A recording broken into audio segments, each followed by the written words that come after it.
नमस्कार, खास खबर में आपका स्वागत है। मैं हूं सुधांशु सारस्वत। देश में लोकसभा चुनाव, इस वक्त लोकसभा चुनाव को लेकर देश में सभी पार्टियां पूरी तरह से जुट चुकी हैं। अलग अलग तरह के वादे किए जा रहे हैं, लेकिन कुछ मुद्दे ऐसे हैं जो कि हर चुनाव में राजनीतिक दल उनको जनता के सामने रखते हैं और उनको दूर करने की बात करते हैं। अगर मैं 2014 की बात करूं तो 2014 में जब भाजपा चुनावी मैदान में थी, उस दौरान भी भाजपा और प्रधानमंत्री मोदी उन्होंने खुद ये वादे किए थे कि हम आतंकवाद के मुद्दे पर चुनाव लड़ेंगे। हमारा मुद्दा आतंकवाद है, हमारा मुद्दा भ्रष्टाचार है, हमारा मुद्दा गरीबी है। ये सारे मुद्दे ऐसे हैं जो कि हर बार बार चुनाव में रिपीट किए जाते हैं। इस बार भी चाहे भाजपा हो चाहे कांग्रेस, भाजपा फिर से इन मुद्दों की बात कर रही है। वो बात कर रही है आतंकवाद की, बात कर रही है भ्रष्टाचार की, बात कर रही है गरीबी की। ऐसा ही कांग्रेस भी बात करती है। कांग्रेस भी अपनी चुनावी रैली में इन चीजों को सामने लाती है। तो कुल मिलाकर कि हर बार यही मुद्दे रहते हैं। 70 साल से लगभग राजनीतिक दल इन्हीं मुद्दों को छूते आ रहे हैं। क्या राजनीतिक दल केवल एक बेवकूफ बनाने का काम कर रहे हैं? ये एक बहुत बड़ा प्रश्न है। उस जनता को क्या बेवकूफ बना रहे हैं? इस मुद्दे पर हम चर्चा करेंगे, लेकिन सबसे पहले एक रिपोर्ट देखते हैं। लोकसभा चुनाव 2019 का बिगुल बज चुका है। राजनीतिक दल चुनाव जीतने के लिए अलग अलग रणनीतियां भी बना रहे हैं, लेकिन इस चुनाव में एक चीज फिर से रिपीट हो रही है जो कि 2014 के चुनाव में भी दोहराई गई थी। वो है चुनाव लड़ने के मुद्दे।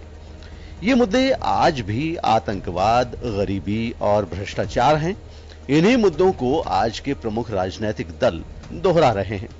2014 में भाजपा ने आतंकवाद और भ्रष्टाचार पर जीरो टॉलरेंस की बात कही थी और अब फिर से भारतीय जनता पार्टी इन्हीं मुद्दों को केंद्र में रखते हुए चुनाव लड़ने की बात कह रही है। आतंकवाद के खिलाफ मोदी जी ने जिस तरह से लड़ाई लड़ी, सेना के पराक्रम पर भी सवाल या निशान उठाने वाले कांग्रेस और विपक्षी दल, कल से नए नए सबूत सामने आए। कितने शव गए, कहां गए, लोग बोलने लगे वहां पाकिस्तान से। तब जाके इनके अब चेहरे एकदम बिगड़ गए, इनको चुप होना पड़ा, क्योंकि आतंकवाद के खिलाफ ऐसी कार्रवाई नहीं की थी पहले। भाजपा ही नहीं, कांग्रेस के मुद्दे भी यही हैं। कांग्रेस भी इन्हीं मुद्दों से लड़ाई की बात करती है और इन्हीं मुद्दों को लेकर भारतीय जनता पार्टी पर निशाना भी साधती है। कांग्रेस के आला नेता आतंकवाद, गरीबी और भ्रष्टाचार जैसे मुद्दों पर देश में बदलाव की बात करते हैं। 5 साल पहले क्या बातें बोलते थे? अगर उनका भाषण हमारे नौजवान लोग देखते होंगे, लोग सोशल मीडिया में, मोबाइल फोन में, 5 साल पहले जो बोलते थे भाषण, आतंकवाद पे हो, चाहे महंगाई पे हो, करप्शन पे हो, क्या क्या नहीं बोलते थे मनमोहन सिंह के खिलाफ में। वो अगर वो भाषण सुन ले तो मैं दावे के साथ कह सकता हूं कि कांग्रेस को कैंपेन करने की जरूरत नहीं पड़े, जनता अपना आप भी वोट दे देगी। देश में 70 सालों बाद भी ये राजनीतिक दल आज भी गरीबी, भ्रष्टाचार और आतंकवाद जैसे मुद्दों पर राजनीति कर रहे हैं और इन्हीं समस्याओं को दूर करने का वादा करते आए हैं। लेकिन सवाल यह है कि क्या किसी भी राजनीतिक दल ने इन समस्याओं पर गंभीरता से गौर किया है? क्योंकि अगर किया जाता तो आज भी इन्हीं मुद्दों पर चुनाव नहीं लड़े जाते, बल्कि विकसित देशों की तरह चुनावी मुद्दे कुछ और ही होते। ब्यूरो रिपोर्ट, जन टीवी न्यूज। तो जिस तरह से राजनीतिक दल आतंकवाद, भ्रष्टाचार, गरीबी और कई ऐसे मुद्दे हैं जिन पर हर बार हर चुनाव में आप राजनीतिक दलों के जो प्रवक्ता हैं, जो नेता हैं हमारे, उनके मुंह से इन्हीं मुद्दों को सुनते आए हैं। लगभग 70 साल से हम ये इंतजार कर रहे हैं कि कब इस तरह की समस्याओं से, ऐसी विकराल समस्याओं से हमें निजात मिलेगी। कैसे निजात मिलेगी? क्यों हम हमारे मुद्दे, विकसित देशों की जो तर्ज पर जो मुद्दे होते हैं वहां के चुनाव में, उस पर अभी हम क्यों नहीं आ पा रहे हैं? हम हर बार एक ही तरह के मुद्दों पर बात करने लगते हैं। चाहे 5 साल सरकार चलती है, उसके बाद 5 साल जब चुनाव आते हैं, उसके बाद फिर वही सब चीजें होने लगती हैं। मेरे साथ इस मुद्दे में चर्चा के लिए बीजेपी से लक्ष्मीकांत भारद्वाज हैं और वरिष्ठ पत्रकार महेश शर्मा जी हैं। और सबसे पहले लक्ष्मीकांत भारद्वाज, आपके पास आऊंगा।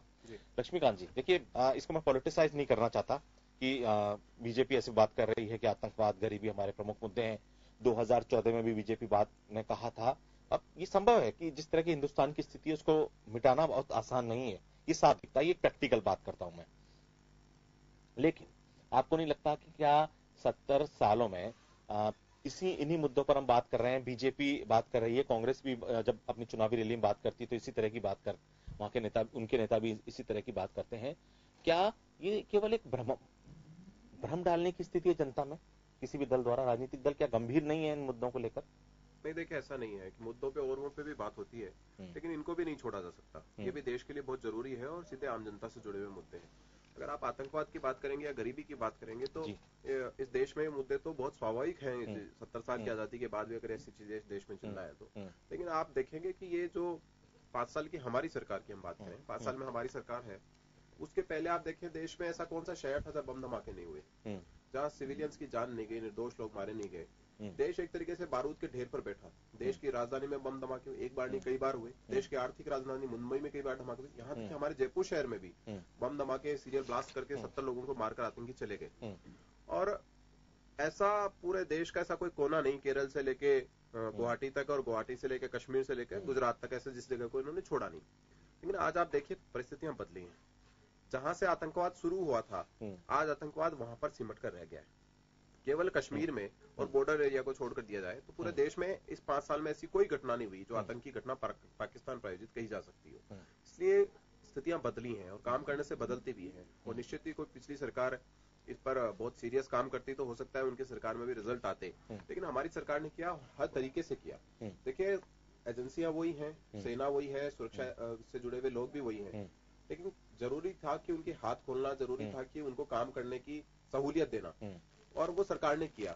और इसी की वजह से कि इंटरनल सिक्योरिटी में जो हमारी एजेंसीज लगी हुई थी, उन्होंने सबसे पहले डिकोड करना शुरू किया ऐसे लोगों को जो हमारे देश के अंदर बैठकर ऐसे लोगों की मदद किया करते थे। उन लोगों को जब पकड़ा गया, उसके बाद इनका एक तंत्र जो था वो खत्म हुआ देश भर से। और उसी की वजह से जब सुरक्षा एजेंसियां बॉर्डर पर इनके खिलाफ कार्रवाई करने लगी, कश्मीर में करने लगी, तो आज देश में खत्म हो गया। देखिए लक्ष्मीकांत, ये जानना चाहता हूँ आपसे कि देखिए आप आतंकवाद की बात कर रहे हैं, भ्रष्टाचार की एक जब हम बात करते हैं तो ये भी जो 2014 में जब आपकी सरकार आई, प्रधानमंत्री बने नरेंद्र मोदी, वो भ्रष्टाचार एक बहुत बड़ा मुद्दा था उनके लिए। वो मुद्दा था जिस पर वो हमेशा बात करते हैं, आप और भाजपा भी बात करती है, जीरो टॉलरेंस की बात की थी। लेकिन ऐसा नहीं है, मैं ये नहीं कहूंगा अब ये कहना कि भ्रष्टाचार आप ही की सरकार में कम हुआ है, क्योंकि भ्रष्टाचार तो ऐसा लगता है कि भ्रष्टाचार आज भी कायम है और अपने बदस्तूर उसी तरीके से कायम है जिस तरह से भारत में, क्योंकि भारत को भ्रष्टाचार खा रहा है पूरी तरह से।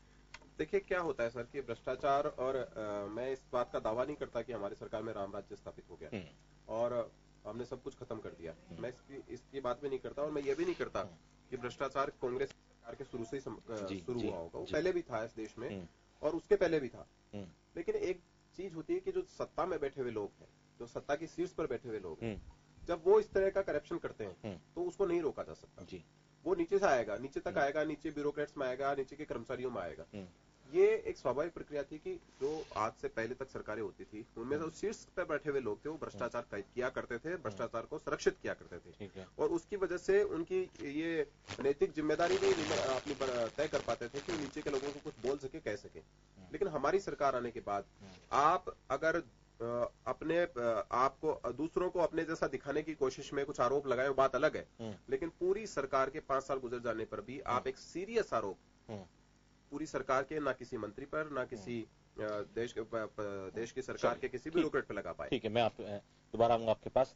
हमारे साथ इस चर्चा में सुशील आसोपा जी भी जुड़ चुके हैं कांग्रेस से। सुशील जी, एक मेरा ये सवाल, जब मैंने शुरुआत की थी इस डिबेट की तो मेरा सवाल ये था कि देखिए हर बार हिंदुस्तान में जब राजनीतिक दल हैं जो हमेशा एक वादा करते आए हैं, या कुछ मुद्दे हैं जिन पर परंपरागत रूप से चुनाव लड़ते हैं हर बार, चाहे वो बीजेपी हो, चाहे वो कांग्रेस हो, या अन्य दल भी यही बात करते हैं अपने जो समर्थन देते हैं उनको, कि वो बात करते हैं आतंकवाद की, आतंकवाद खत्म किया जाएगा, गरीबी खत्म की जाएगी, भ्रष्टाचार को समूल हम नष्ट करने की बात करते हैं। लेकिन इतने साल इस देश को आजाद हुए हो गए, अभी तक गंभीरता से क्या राजनीतिक दल इस पर चिंतन ही नहीं कर पाए?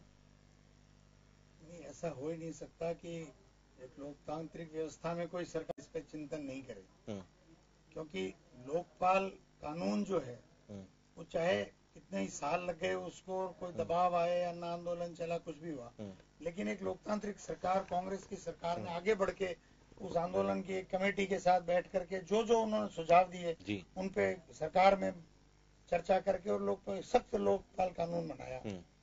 उसके बाद आप देख लीजिए कितने साल हो गए, 5 साल कि भ्रष्टाचार अगर आप समाप्त करना चाहते हैं, आपकी सोच थी, तो 5 साल में आप लोकपाल की नियुक्ति तो करते।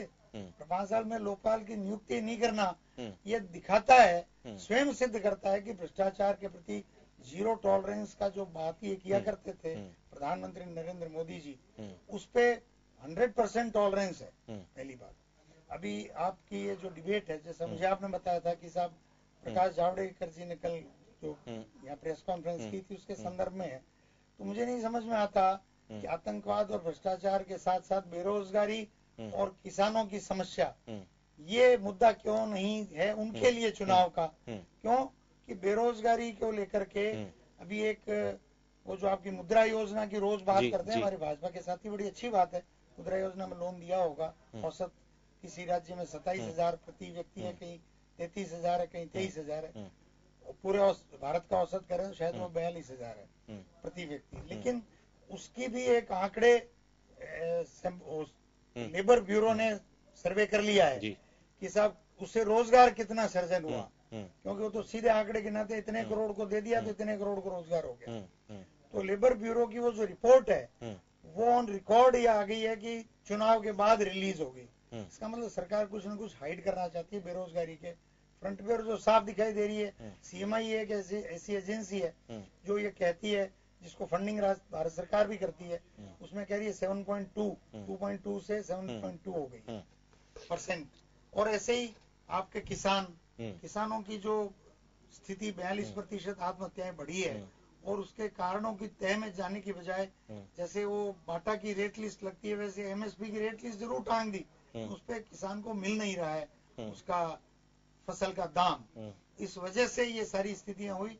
रही बात भ्रष्टाचार की, तो जब लोकपाल ही आपने नियुक्त नहीं किया और शीर्ष की बात करते हैं, मैं 2 बातें कहूंगा। बिल्कुल मुझे बहुत स्वागत योग्य है कि भ्रष्टाचार जहाँ समाज होगा वहाँ भ्रष्टाचार होगा, उसका नियंत्रण की वो तरीके होने चाहिए। राजाओं का राज हो चाहे आप लोकतंत्र हो, है ना। तो उसके अंदर जब लोकतांत्रिक चुनाव में आप आरोप लगाते हो, जैसे हमारी सरकार पर खूब आरोप लगाए, लेकिन आप जितने आरोप लगाए, आज भी वो आरोप गिनाते हैं अमित शाह साहब वगैरह, लेकिन उन आरोपों पे 5 साल में लोग छूटते चले गए। हमारे सहयोगी दल के जो ए राजा और कनीमो जी है, वो आज एक्विट हो गए। कोयला घोटाले में आपने किसी को आज तक 5 साल में सजा नहीं दे पाए आप, है ना। और एक और बात है, 106 कोल ब्लॉक हमने निरस्त किए, इन्होंने उसके अगेंस्ट अगर 16 भी अलॉट कर दिए हो नीलामी के माध्यम से, तो मैं चुनौती देता हूँ। कहने का मतलब है कि चुनाव के लिए जो आप भाषण देते हो उसको फिर सत्ता में आने के बाद मैं मानता हूँ कि पालना करनी चाहिए। जब पालना नहीं करा के दिखा पा रहे हो, तभी आपके विरुद्ध अब तो भ्रष्टाचार को लेकर प्रधानमंत्री पे राफेल में आरोप लग चुका है। मैं आपको आऊंगा आपसे, लेकिन देखिए राजनीतिक दल चाहे वो बीजेपी हो चाहे कांग्रेस हो, ऐसा नहीं है कि कांग्रेस अक्षरश पालन करती है या बीजेपी अपने वादों का पालन करते हैं। कोई भी पार्टी हिंदुस्तान में, ये सबसे बड़ी बात है, फर्क देखिए। चले महेश जी, देखिए ये चीज आप लगातार आप एक पत्रकार के नाते भी आपने देखी होगी कि चुनाव में वादे दावे अलग अलग हो जाते हैं और उसके बाद क्या होता है, स्थितियां परिवर्तन हो जाती हैं। अगर आपको सत्ता हासिल हो गई, सत्ता हासिल होने के बाद उस तरफ राजनीतिक दल उदासीन बन जाते हैं। अब वादे अब हम जब बात करेंगे तो कहने को बहुत सारी चीजें होंगी कि हमने ये किया, और अभी भी हम इन्हीं चीजों से जो चली आ रही हैं लगातार समस्याओं से जूझ रहे हैं, तो कहीं ना कहीं ये तो माना जाएगा ना कि हमारे जो लीडरशिप थी उसकी कमी रही हमेशा। इसमें आप ये देखिए कि कोई दो राय नहीं है कि इतना लंबा जो चल रहा है, जो मुद्दे हैं, चाहे आतंक हो, भ्रष्टाचार हो, बेरोजगारी हो, महंगाई हो, ये ऐसे मुद्दे बने हुए शाश्वत मुद्दे हैं। 1990 के बाद से जी आतंकवाद तो 1990 के बाद से मतलब क्या होता है, तेज हुआ है जी। तो एक ये नया मुद्दा बना, और इसी दौरान मतलब पूरा विश्व को ही सामना करना पड़ा है कि आप ये IS के जो जिस तरह के हुए हैं, अफगानिस्तान हो, इराक हो, या मतलब आपका सीरिया का जो मामला हो, अब धीरे धीरे वहां पे मतलब वो सीमित होता जा रहा है। लेकिन कुछ जो है एक्टिविस्ट जो है वो कश्मीर में सक्रिय हो गए। तो एक ये अपने आप में ये सौभाग्य मान ले कि शेष भारत में कश्मीर को छोड़ के किसी ज्यादा इतना कोई आतंकी कोई घटना नहीं हुई, लेकिन कोई बड़ी उपलब्धि नहीं। लेकिन जहाँ है वहाँ पे हम पूरी तरह से मतलब कामयाब भी नहीं हुए हैं, अब भी हो रही है। आपने ये बताया नोटबंदी का आधार बता दिया कि सब नोटबंदी से आतंकवाद रुकेगा ये होगा, लेकिन हुआ क्या?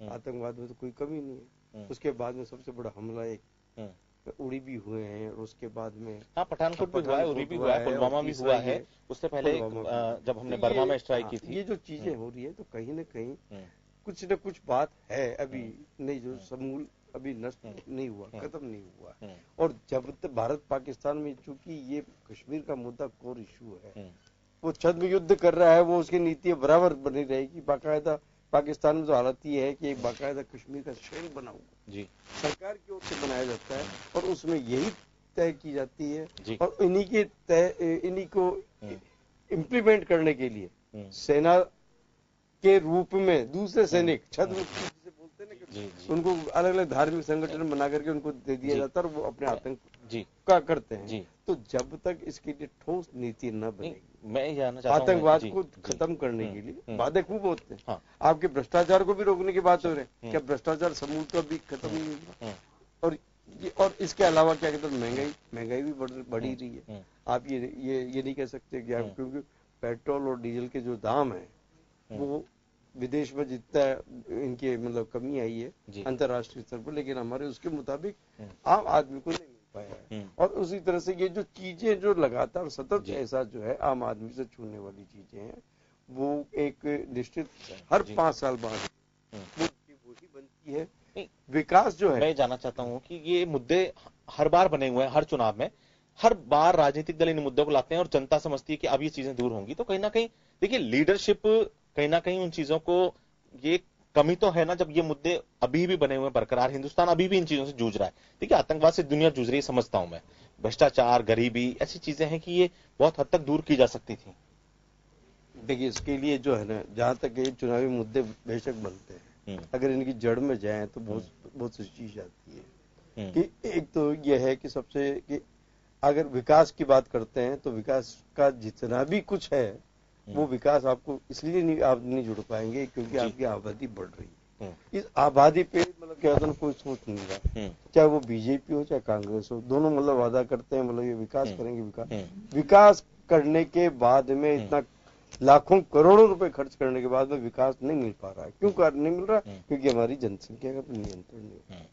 अगर इसके मूल में जाए तो उस पर कोई फोकस नहीं है। किसी भी दल कोई ये साहस नहीं कर पा रहा है कि 1975 से 70 के बीच में जो 77 के बीच में जो हुआ था एक बार नसबंदी का जो है, उसके बाद में इमरजेंसी में, उसके बाद में कोई दल साहस नहीं कर रहा क्योंकि उन्हें सत्ता से देखिए ये एक तार्किक विषय हो गया। पॉइंट जो आपने रेज किया लक्ष्मीकांत जी, देखिए जब एक राजनीतिक दल या कोई नेता जब भाषण देते हैं तो वो बात कर कि हम आतंकवाद के मुद्दे पर हम लड़ेंगे चुनाव, हमारा प्रमुख मुद्दा आतंकवाद है, गरीबी है। लेकिन आप ये बताइए मुझे कि देखिए बहुत सारे वैज्ञानिक दृष्टिकोण से पॉइंट्स हो सकते हैं, जनता के बीच लेके जा सकते हैं आप लोग कि गरीबी है तो क्यों है, हम कैसे उसको दूर करेंगे, हमारा इस बार का रूट मैप ये रहेगा। केवल ये बोलने से कि आतंकवाद को ऐसे करेंगे या गरीबी ऐसे तो खत्म नहीं होगी। जैसे कि एक जनसंख्या के ऊपर बात करी महेश जी ने, ये बहुत तार्किक बात है। तो क्या इस पर बिल्कुल भी ध्यान नहीं है? क्योंकि क्या शायद एक आउटलुक, एक तरह का नजरिया या एक रोड मैप राजनीतिक दलों के पास होता ही नहीं है? नहीं, देखिए ये बात ठीक बात है और मैं महेश जी की इस बात से बिल्कुल सहमत हूँ कि अगर आप जनसंख्या एक लिमिट से ज्यादा किसी भी देश में बढ़ेगी तो उस देश को स्वाभाविक उसका नुकसान होना ही है। लेकिन अगर आप पड़ोसी देश चीन की बात करेंगे तो उसकी आबादी हमसे ज्यादा है और वो आज दुनिया की पहली 3 अर्थव्यवस्थाओं में से एक है और बहुत सारे संसाधन उसके पास वो भी हैं जो दुनिया के ताकतवर देशों के पास है नहीं। हमारा भले ही हमारा दुश्मन देश है लेकिन वो हमसे जनसंख्या में ज्यादा है फिर भी स्टेब्लिश है। इसलिए केवल एक वजह ये नहीं हो सकती, लेकिन उसके बहुत से कारण होंगे ना। उसने अपने देश को संभाला होगा, उसी पर आ रहा हूं। लेकिन वहां एक अच्छी बात यह है कि वहां पर उनके देश के खिलाफ बोलने वाले लोग नहीं है। आप अगर भारत में कोई इस तरह का एक्सपेरिमेंट करना चाहते हैं, इस तरह के कोई निर्णय करना चाहते हैं तो हमारे देश में से बहुत सारे स्नीपर सेल्स हैं जो देश के खिलाफ बोलना शुरू करते हैं सरकार की आड़ लेकर। जैसे आप अगर किसी तरह के इस तरह के कानून को लाते हैं या फिर इस पर जो हम अगर वैसे भी देखेंगे तो एक आपको एक जनरल चीज समझ में आएगी कि कुछ समुदाय ऐसे हैं जिनमें इनकी तादाद ज्यादा बढ़ती है। अगर आप इस तरह की कार्रवाई करना शुरू करेंगे या चलना शुरू करेंगे तो कई लोग उसको दूसरे वे में ले जाकर एक अलग तरीके का माहौल क्रिएट करने की कोशिश करेंगे, जैसे विभिन्न मामलों में ऐसा हुआ है।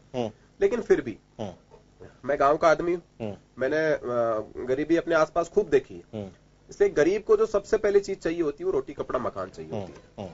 अब रोटी कपड़ा का जुगाड़ तो वो फिर भी अपने स्तर पर कर सकता है जी, लेकिन एक घर की छत, पक्की घर की छत उसके लिए बड़ी जरूरी होती है। और हमारी सरकार ने 10 करोड़ ऐसे गरीब जो कि अपना घर खरीदने में सक्षम नहीं थे उनको घर बना कर दिए, जो एक सरकार की प्राइमा फेसी रेस्पॉन्सिबिलिटी है, हमारी है, हमारे से पहले की सरकारों की भी थी लेकिन उन्होंने पूरी नहीं की। दूसरा, आप अगर हमारी माताएं बहनें खुले में शौच करने के लिए जाती हैं तो वो इसी वजह से तो जाती हैं कि वो गरीब है, वो अपने घर में शौचालय बनाने की क्षमता वाले लोग नहीं है। हमारी सरकार ने इनिशिएटिव लिया और 8 करोड़ से ज्यादा शौचालय ऐसे घरों में बना कर दिए जिन घरों में थे नहीं। ऐसी बहुत सारी चीजें, जैसे आप अगर सरकार की कोई भी योजना ले, चाहे हमारी सरकार के लिए चाहे पूर्ववर्ती सरकारों के लिए, उसमें बहुत सारी सब्सिडी का पैसा या बहुत सारे नीचे के लोगों को पैसा जाता है, लेकिन कैश में पैसा जाता था और बिचौलिए उस पैसे को खा जाया करते थे। हमारे पूर्व प्रधानमंत्री राजीव गांधी कहते थे कि मैं दिल्ली से 1 रुपया भेजता हूं तो नीचे 15 पैसे पहुंचते हैं। लेकिन इस नेक्सस को खत्म किसने किया? आपने डायरेक्ट 34 करोड़ अकाउंट खोले जिनमें 99,000 करोड़ रुपया जमा है। अगर भारत सरकार दिल्ली से 1 रुपया भेजती है तो जिसको भेजती है उसको 1 रुपया सीधा पहुंचता है। अगर राजस्थान की सरकार भेजती है 1 रुपया तो सीधा उस तक 1 रुपया पहुंचता है। ये बहुत सारे नेक्सस है जिनको तोड़ने की जरूरत थी, बहुत पहले भी जरूरत थी, हमने तोड़े, इसलिए आज हम एक दिशा की तरफ बढ़ रहे हैं। ठीक है आसफा जी, देखिए चूंकि बीजेपी अपने तरीके से अलग अलग उनके दावे हैं, उनके वादे हैं कि इस तरह का नेक्सस हमने तोड़ा है, या अब जो लोगों के सीधे खाते में पैसा जा रहा है, बहुत सारी चीजें हैं। विपक्ष आप लगातार सवाल उठाते रहे हैं, क्या आप ये मानते हैं कि राजनीतिक दल, चाहे बीजेपी हो चाहे कांग्रेस हो, क्या उस जो तार्किक विषय होते हैं उनको लेके नहीं चलते हैं, केवल और केवल एक मास को प्रभावित करने के उद्देश्य से बात कर देते हैं?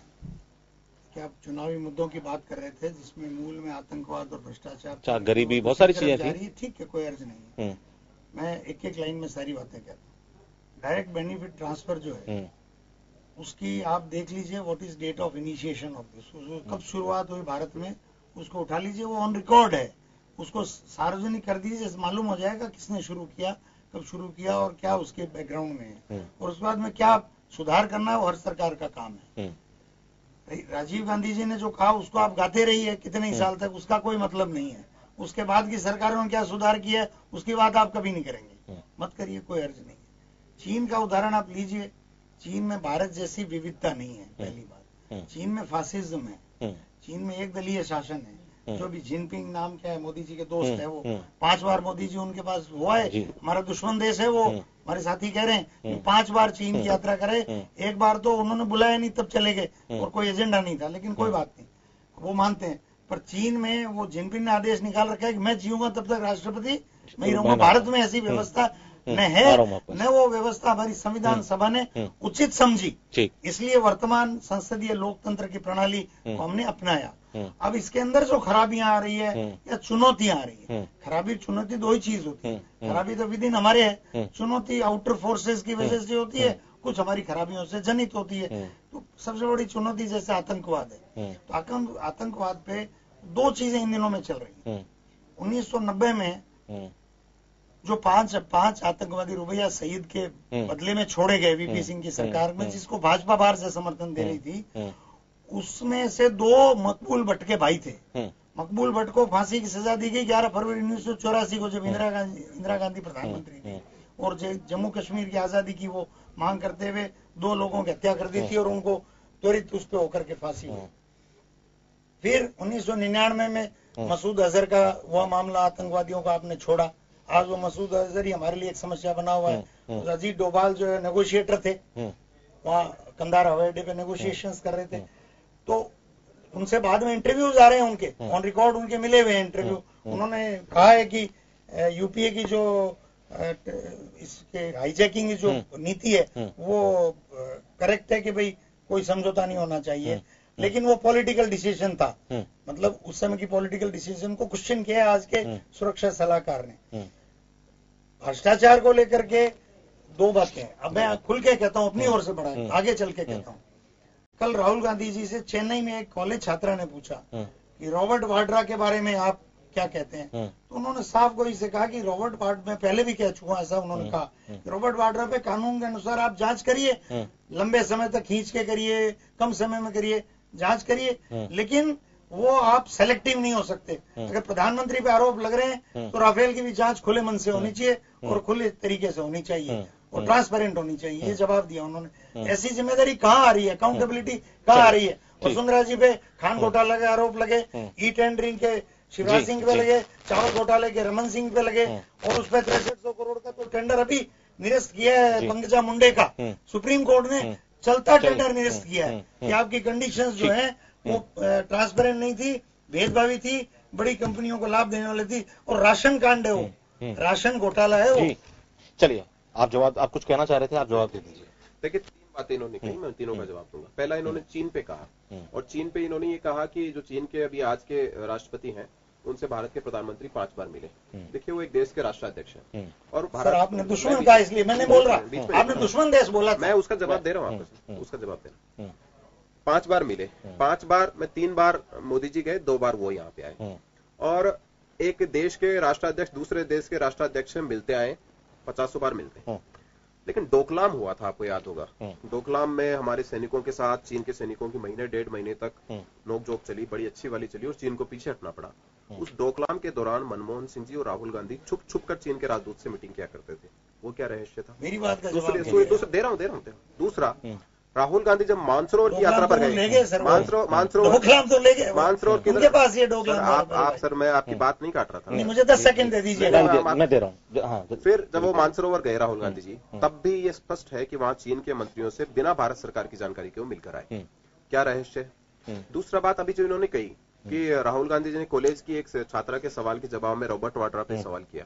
आप मुझे बताइए, राजस्थान में रॉबर्ट वाड्रा के खिलाफ FIR दर्ज है, और राजस्थान के मुख्यमंत्री जिनके ऊपर कानून के संचालन की जिम्मेदारी है, रॉबर्ट वाड्रा की पत्नी उस सेलेक्ट कमेटी में बैठती है जिसपे राजस्थान के मुख्यमंत्री का चयन होने वाला है। और 4 दिन पहले राजस्थान के मुख्यमंत्री प्रेस कॉन्फ्रेंस करके कहते हैं, मुख्यमंत्री जिस राज्य में एक अभियुक्त के खिलाफ मुकदमे दर्ज है, क्या मैसेज दे रहे हैं? मुकदमे दर्ज है, वो तो कह रहे हैं कि भाई डर क्यों रहे? नहीं सर, ये कोई मतलब नहीं इस बात का। डर क्यों रहे? उन्होंने कहा है कि रॉबर्ट वाड्रा की जांच करो।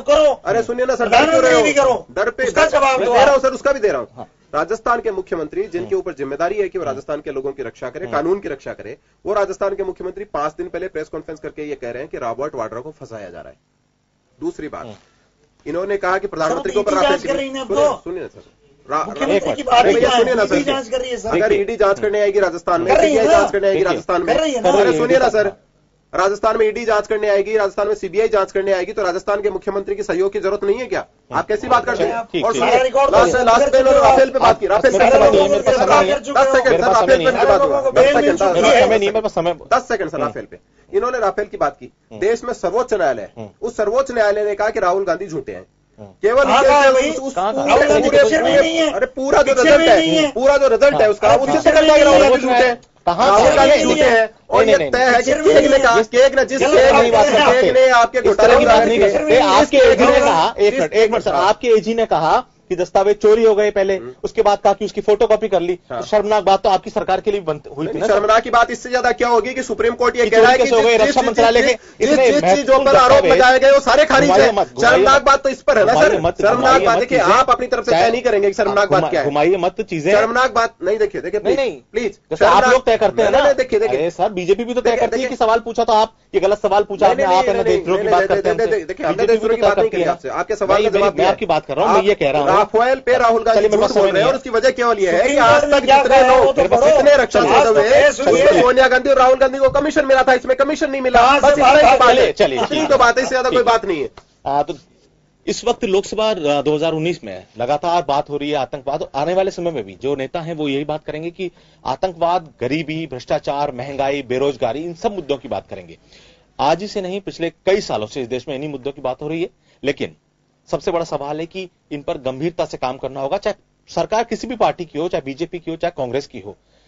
गंभीरता से एक इन पर पॉलिसीज बनानी होंगी, तब जाके देश को इन सब चीजों से मुक्ति मिल सकेगी और हम आगे की बात सोच सकेंगे। खास खबर में इतना ही, मुझे दीजिए इजाजत, नमस्कार।